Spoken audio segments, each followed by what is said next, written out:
నమస్కారం అండి. నా పేరు శివ చౌహాన్, మంగ్లీ గారి బ్రదర్ని.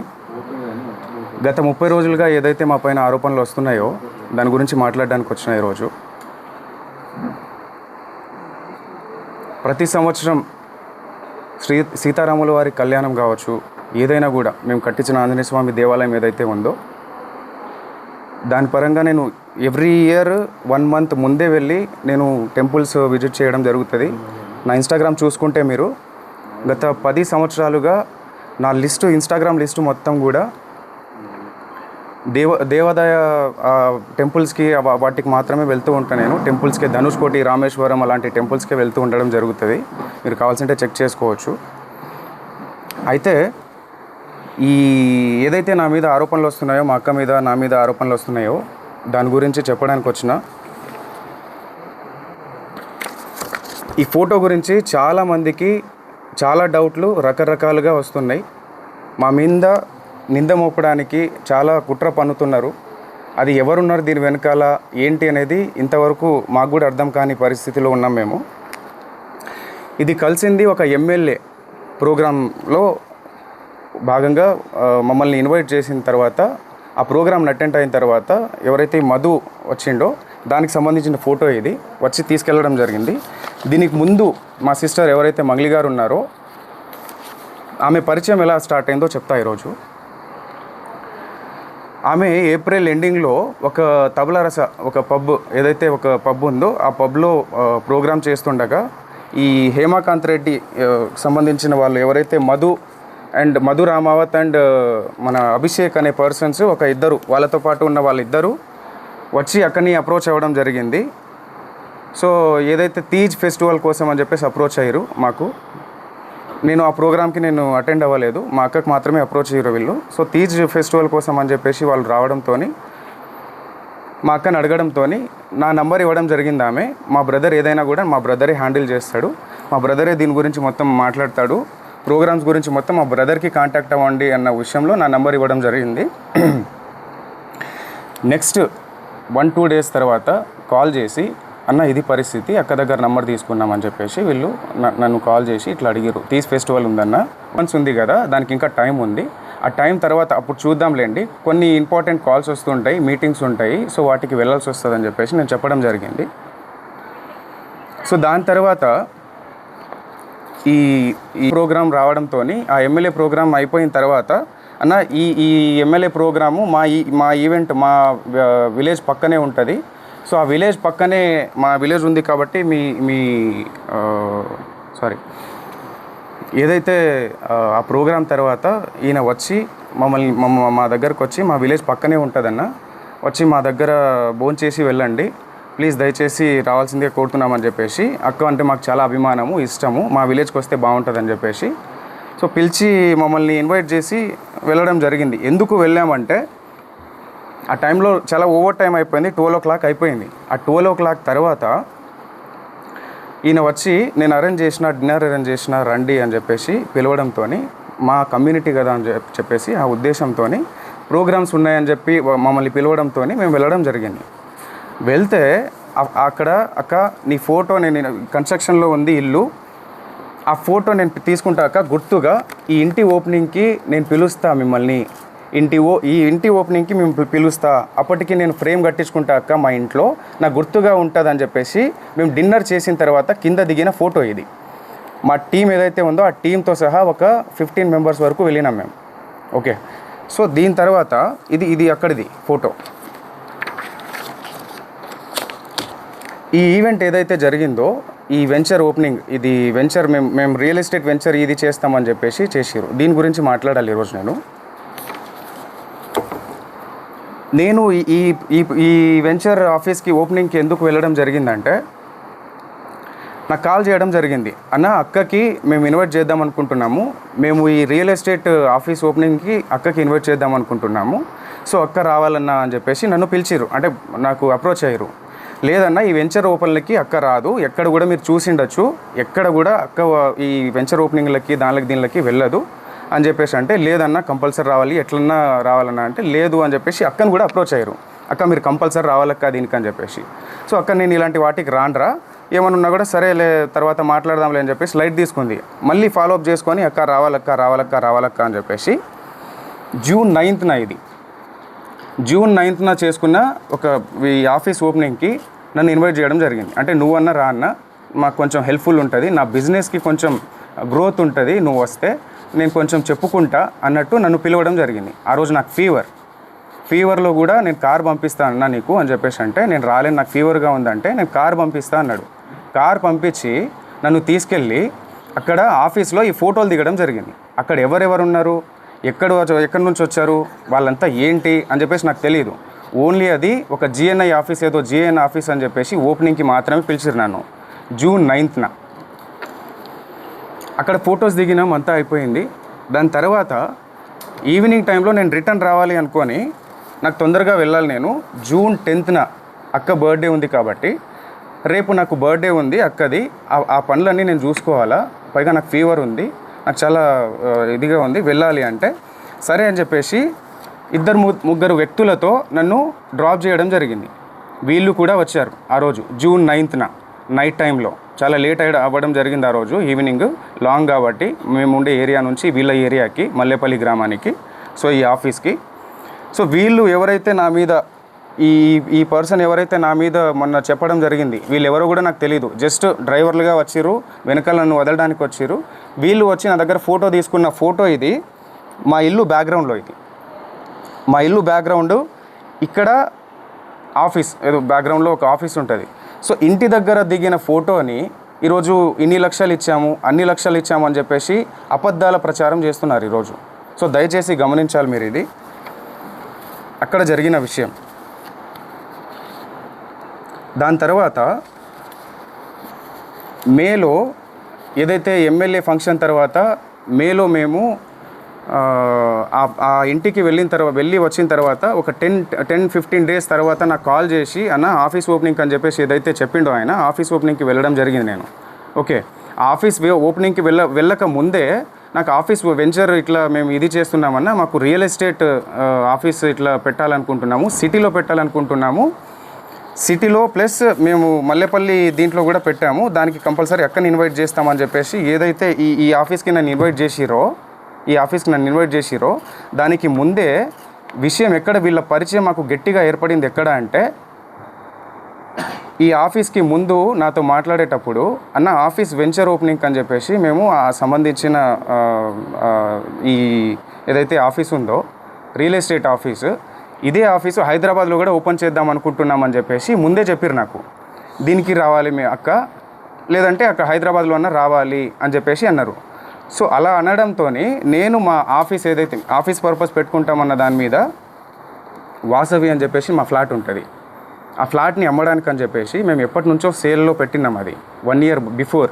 సో వీళ్ళు ఏంటి ఆఫీస్ పర్పస్ మాకు కావాలి అని చెప్పేసి వెతుకుతున్నారు కదా అన్న ఉద్దేశంతో మేము ఒకసారి ఫ్లాట్ చూడండి, మీకు నచ్చితే తీసుకోండి అని చెప్పడం జరిగింది. ఓకే, సో దాని తర్వాత చూస్తామన్నా అని చెప్పేసి వచ్చి విజిట్ చేసిన తర్వాత మే 25th 26th మే 25th వీళ్ళు ఎమ్మెల్యే పార్టీ తర్వాత వీళ్ళు వచ్చి నన్ను అప్రోచ్ అయ్యి ఇది అన్న పరిస్థితి అని చెప్పేసి మాట్లాడడం జరిగింది. ఫ్లాట్ చూపించిన తర్వాత చూసుకున్న తర్వాత మాకు నచ్చిందన్న తీసుకుంటామని చెప్పేసి ఆ రోజు మే 25th కావచ్చు 6th కావచ్చు, డేట్ ప్రాపర్గా తెలియదు నాకు.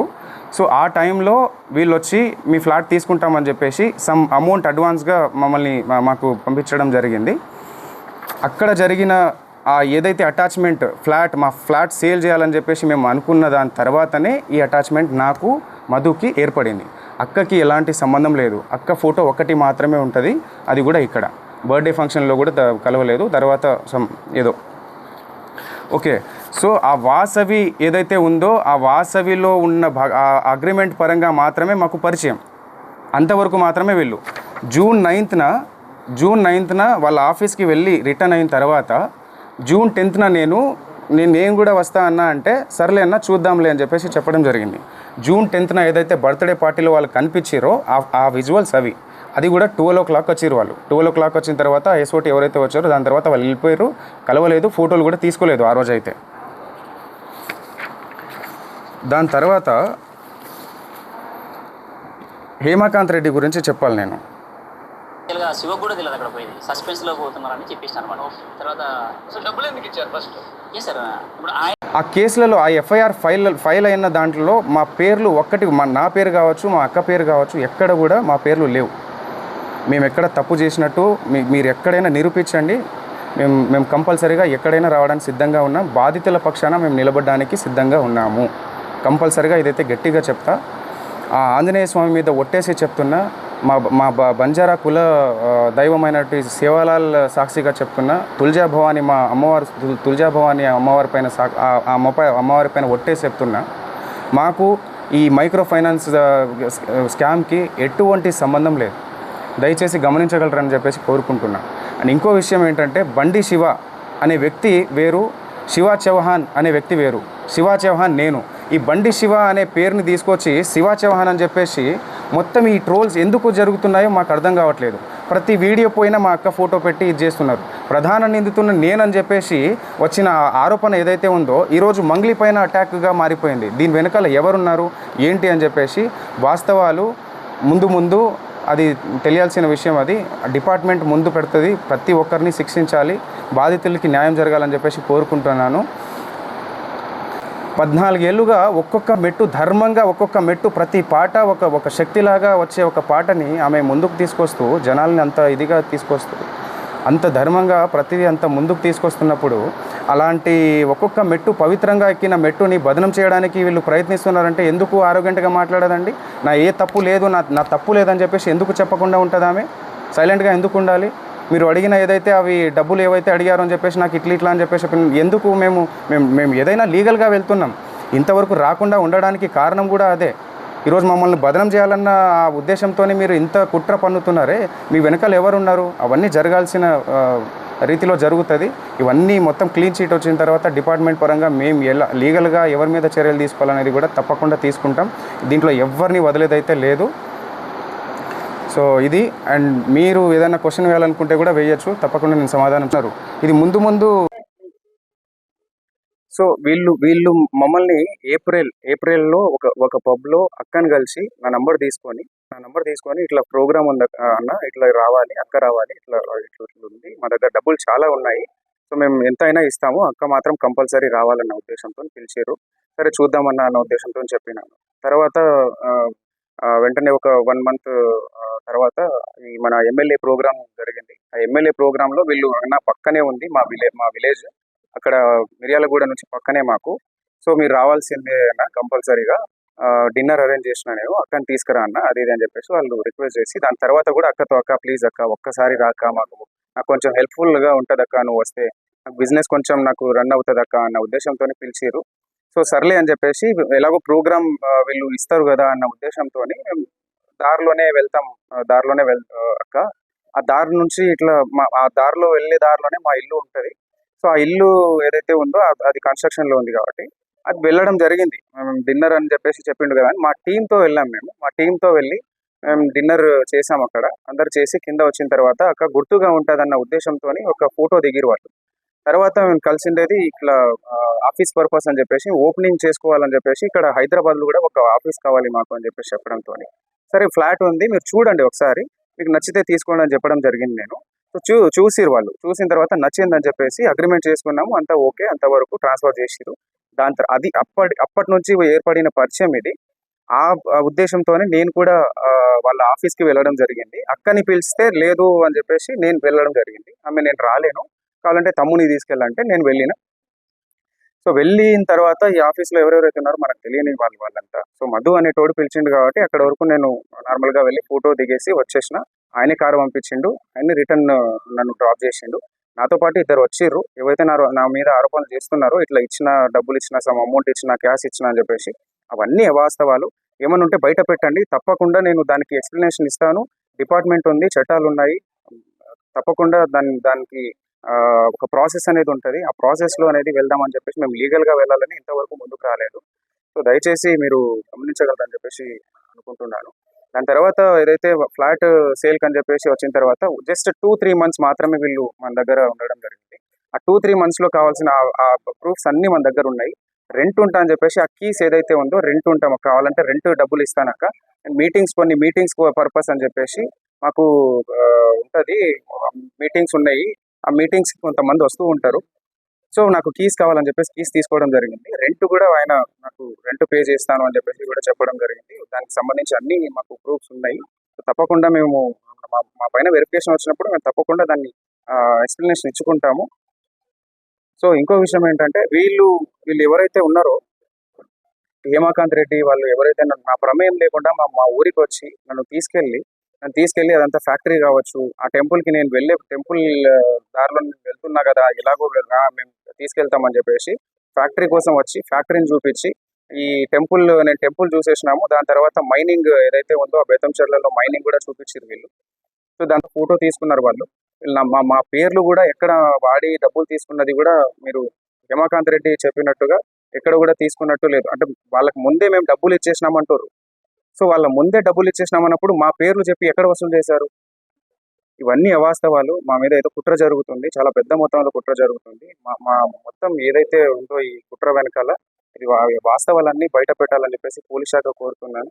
అలాగే ఇది న్యాయం జరగాలి. మేము కూడా ఇందులో బాధితుల కంటే మేము కూడా ఒక బాధితులమే. వాళ్ళు డబ్బులు నష్టపోయారు, మేము పరువు నష్టపోయినాం. ఇది ఎప్పటి నుంచో ఒక 14 సంవత్సరాల నుంచి ఒక్కొక్క మెట్టు వచ్చి ఎంతో కష్టపడి తీసుకొచ్చిన పేరు ఇది. ఆ పేరుని బదనం చేయాలని చెప్పేసి ఈరోజు ఆరోగ్యంగా మాట్లాడుకుంటే తప్పు చేయనప్పుడు ధర్మంగా నీతి నిజాయితీగా ఉన్నప్పుడు ఎందుకు ఆరోగ్యంగా మాట్లాడదు? నా తప్పు ఏది లేదండి అని చెప్పినా కూడా ఆయన సుబ్బారావు అడ్వకేట్ అనే వ్యక్తి ఇలాగా ముందుకెళ్ళి మీడియాలో ప్రచారం చేయడం ఎంతవరకు కరెక్ట్? ఇది ఎంతవరకు కరెక్ట్? ఆమె బదనం చేస్తున్నప్పుడే కదా ఇదంతా ఆమె చెయ్యకండి, ఇదంతా తప్పు, ఇది కావాలంటే వెరిఫికేషన్ చేసుకోండి, మీరు పోలీస్ శాఖలు ఉన్నాయి, చట్టం ఉంది, మీరు అడ్వకేటే కదా, మీరు వెళ్ళి విచారించుకోండి, విచారించుకున్న తర్వాత మీరు మీడియాలోకి వెళ్ళండి అని చెప్పినా కూడా లేదు, అది నువ్వు ఫోటోలు ఉన్నాయి, మీ తమ్ముడు ఉన్నాడు ఇక్కడ అని చెప్పేసి చెప్పడం ఎంతవరకు కరెక్ట్? పోలీస్ శాఖ మొత్తం డిపార్ట్మెంట్ కావచ్చు, ఇంకోరు విచారణ చేయకముందే ఇన్ని ఆరోపణలు మా పైన కుట్ర పన్నినట్టు కాదా? ఇదంతా మా వెనకాల కుట్ర చేస్తున్నట్టు కాదా? మీకు అనిపించట్లేదు? ఒక్కసారి ఆలోచించాల్సిందిగా కోరుతున్నాం. అవన్నీ అవాస్తవాలు. ఏవైనా కూడా ముందు పెట్టమని చెప్పండి. కేవలం ఫోటోలు చూపించి ఒక సెలబ్రిటీ స్థాయిలో ఉన్న వాళ్ళు చాలా మందితో దిగుతారు, వందల మందితో దిగుతారు. ఆ ఫోటోలు తీసుకొచ్చి ఇవి చేయడం ఎంతవరకు కరెక్ట్?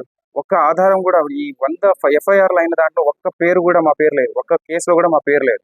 ఈరోజు సుబ్బారావు అడ్వకేట్ అనే వ్యక్తి ఏ కేసు లేకుండా, ఏ ఆధారాలు లేకుండా కేవలం ఆరోగ్యంగా మాట్లాడింది, కేవలం నన్ను ఇబ్బంది పెట్టింది, నన్ను ఇట్లా మాట్లాడింది, ఆమె ఇలా మాట్లాడింది, ఆమె వ్యక్తిత్వం కరెక్ట్ కాదు అని చెప్పడానికి ఆయన ఎవరు? ఆయన ఏదైనా లీగల్గా వెళ్ళాలి, కానీ ఒక అడ్వకేట్ లీగల్గా వెళ్ళాలి, చట్టం ద్వారా వెళ్ళాలి. ఏదైనా కోర్టులు ఉన్నాయి, పోలీస్ శాఖలు ఉన్నాయి, వ్యవస్థలు ఉన్నాయి.